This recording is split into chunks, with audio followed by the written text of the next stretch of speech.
सोमवार के दिन शिव जी का गीत आप सभी के लिए बहुत ही प्यारा भजन है। अगर गीत पसंद आए तो ज़्यादा से ज़्यादा लाइक कीजिएगा, सब्सक्राइब कीजिएगा और ज़्यादा से ज़्यादा शेयर भी कीजिएगा।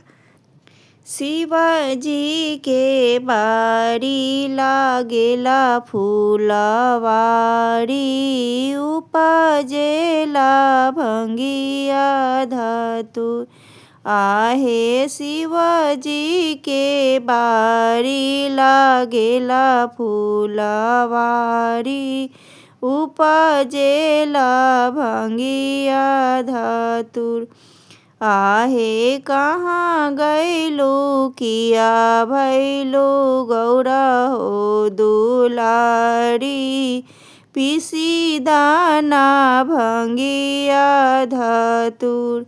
आहे कहाँ गैलो किया भैलो गौरा हो दुलारी, पिसी दाना भंगिया धतूर। आहे कहाँ बारे हे शिवजी भंगिया धतूरवा, कहाँ बारे सिलावा टलोर। आहे कहाँ बारे हे शिवजी सोने की कटोरावा, भंगिया पीसिए हम दे।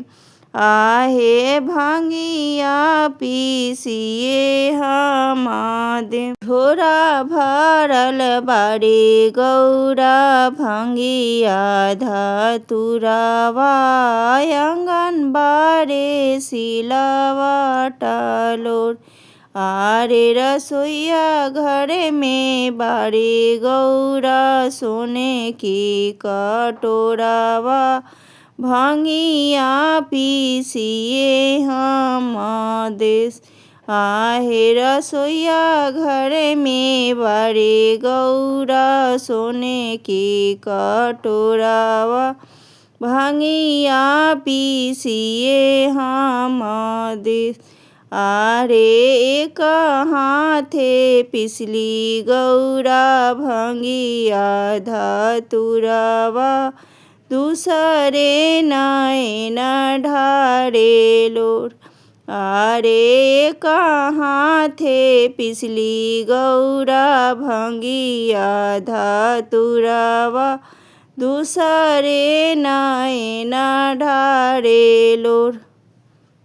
किए तोरा हे गौरा माई मना परलो, किया रे सहोदर जेठ भाई। आरे नहीं मोरा हे शिवजी माई मना परलो, नाही सहोदर जेठ भाई। आरे जहिया से हे शिवजी रौरा घरे ऐनी, भंगिया पीसत दिन जाय। आहे जहिया से हे शिवजी रौरा घरे ऐनी, भंगिया पीस